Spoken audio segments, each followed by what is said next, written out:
मुल्क के अंदर, माशरे के अंदर, क़ुर्ब जवार के अंदर, इलाके और गांव के अंदर बड़ी तेज़ी के साथ गुनाह फैलते हैं। गुनाह कैसे फैलता है?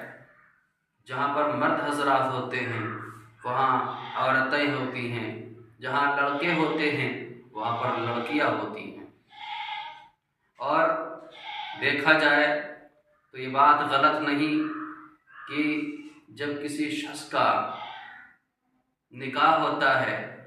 जब किसी शख्स की शादी होती है और शादी करने के बाद बीवी को अपने घर ले जाते हैं, थोड़ा सा वक्त गुजरने के बाद वही लड़का जिसकी शादी हुई थी वो लड़का अपनी साली को भी अपने अंडर में ले लेता है और अपने साली से गुफ्तगू करना शुरू कर देता है। उससे तरह तरह की बातें की जाती हैं, गुनाह की बातें की जाती हैं, गलत गलत बयानबाजी करते हैं,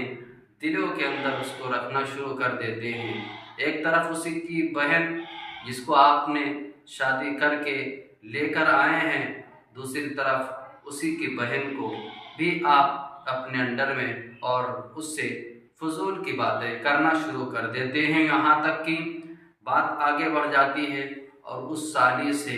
एक मोहब्बत भरा अंदाज में गुफ्तगू करना शुरू कर देते हैं और फिर आगे और चलते चलते उससे ऐसा वक्त आ जाता है कि उससे ज़िना भी कर लेते हैं। तो ऐसे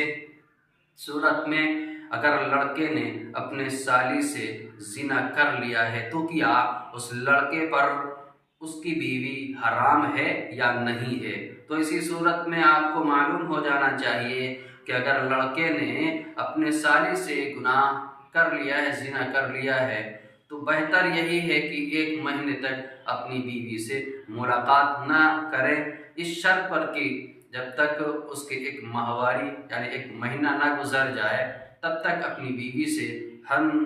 जिन्स और अपना ताल्लुक़ उससे ना कायम करना चाहिए।